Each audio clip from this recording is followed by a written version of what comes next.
1, 2, 3, come on. Come on, come on.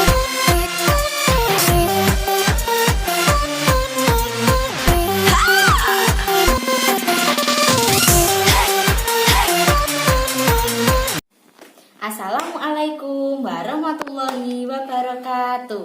Selamat pagi anak-anak. Bagaimana kabarnya hari ini? Pasti baik dan sehat kan? Nah, sebelum kita memulai pembelajaran daring hari ini, kita berdoa terlebih dahulu menurut agama dan kepercayaan kalian masing-masing. Mari kita mulai. Berdoa dimulai.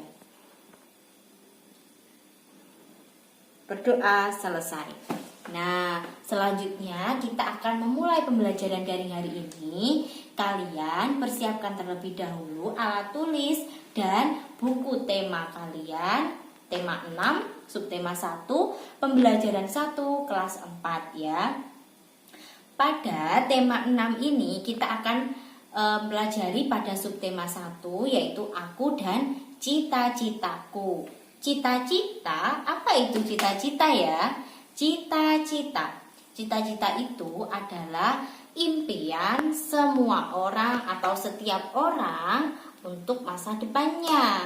Cita-cita itu ada banyak sekali. Nah, apa saja ya? Satu, yaitu seorang guru.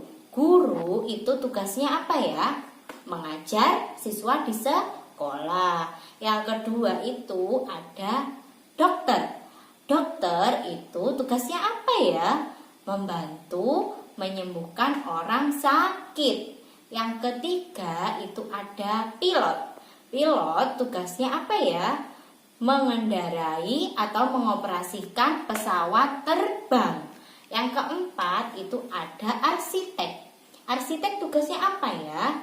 Yaitu membuat desain bangunan seperti rumah, kantor, kemudian sekolah, dan lain sebagainya. Dan juga masih banyak lagi cita-cita.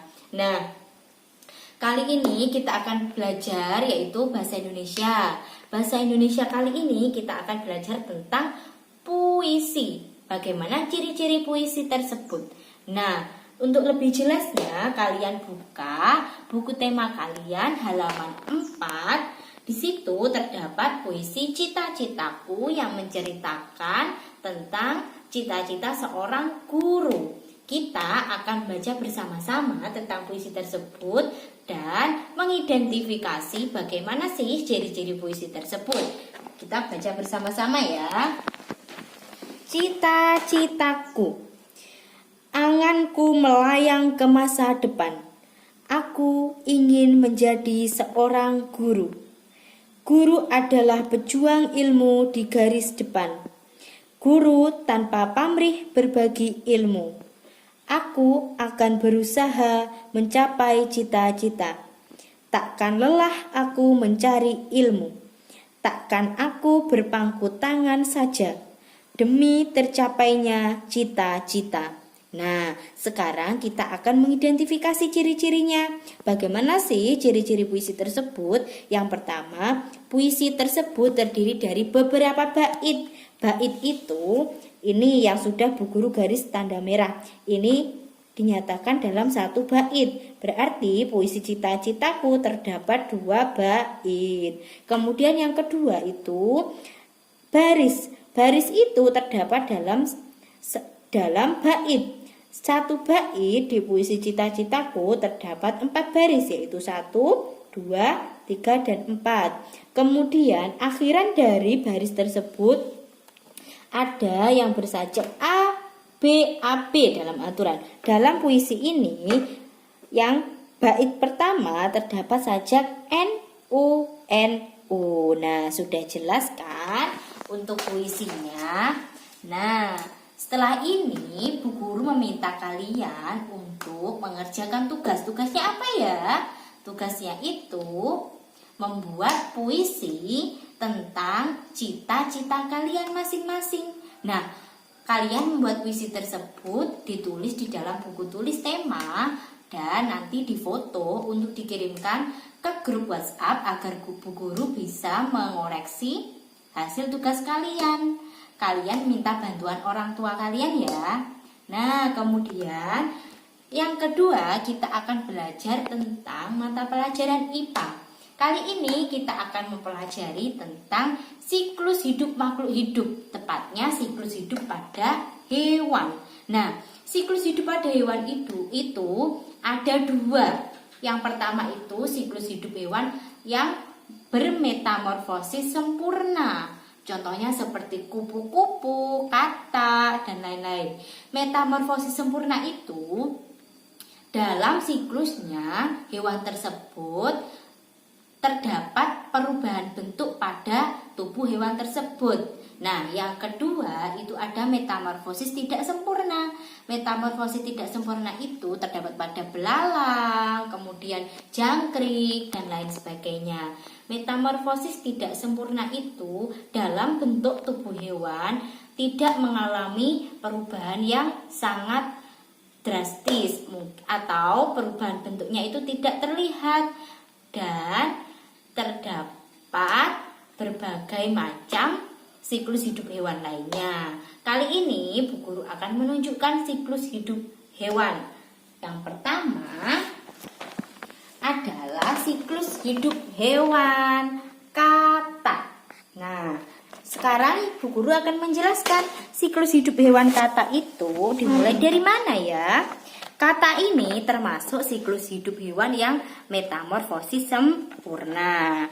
Yang pertama itu dimulai dari telur. Nah, telur kemudian berubah menjadi embrio. Kemudian berubah menjadi kecebong. Kemudian berubah menjadi kecebongnya. Ini masih kecil kan tadi. Sekarang kecebongnya memiliki ekor yang berukuran panjang. Kemudian kecebongnya tumbuh kaki atau biasanya dinamakan berudu berekor. Nah, kemudian ini kaki kataknya ini tumbuh di antara ekornya. Kemudian kakinya semakin besar dan ini kaki depannya tumbuh. Nah, kemudian ini ekornya memendek karena sudah termasuk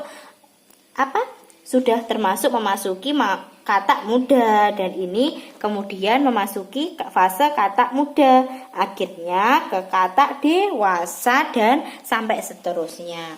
Ini adalah siklus hidup hewan katak yang termasuk metamorfosis sempurna. Kemudian Bu Guru akan menjelaskan lagi siklus hidup hewan jangkrik. Nah, jangkrik ini memiliki siklus hidup hewan yang metamorfosis tidak sempurna. Karena apa? Perubahan bentuk pada tubuhnya tidak terlalu terlihat. Yang pertama, telur. Nah, ini telur jangkrik. Kemudian ke nimfa atau jangkrik kecil. Dan kemudian imago. Imago ini adalah jangkrik muda. Kemudian ke jangkrik yang dewasa. Kenapa ini disebut metamorfosis tidak sempurna? Karena perubahan siklus hidup jangkrik tidak mengalami yang drastis. Ini dari nimfa, imago ke katak dewasa bentuk tubuhnya itu sama, cuma mengalami perkembangan yang lebih besar. Nah, sekarang Bu Guru akan memberi tugas kalian yaitu membuat siklus hidup hewan di sekitar kalian. Boleh ayam, boleh kucing, boleh kambing, dan sebagainya. Nanti tugasnya ditulis di buku tema dan dikumpulkan ya. Caranya difoto dan dikirimkan ke grup WhatsApp. Nah, kali ini kita sudah belajar pada pembelajaran 1. Yang pertama tadi apa? Bahasa Indonesia, yaitu tentang ciri-ciri puisi. Apa saja tadi? Ada bait, baris, dan juga akhiran pada baris tersebut. Yang kedua, kita udah belajar tentang IPA, yaitu siklus hidup hewan. Ada metamorfosis sempurna dan juga tidak sempurna. Nah, apakah ada pertanyaan? Jika kalian ingin bertanya, silakan tanya di grup WhatsApp ya, agar Bu Guru juga nantinya bisa menjawab pertanyaan kalian. Nah, Bu Guru akhiri dulu pembelajaran hari ini. Semoga bermanfaat untuk kalian semua dan tetap belajar di rumah dan juga menerapkan protokol kesehatan yaitu 3M, memakai masker, sering mencuci tangan dan juga menjaga jarak. Sekian pembelajaran daring hari ini. Sampai jumpa di pembelajaran daring selanjutnya. Wassalamualaikum warahmatullahi wabarakatuh.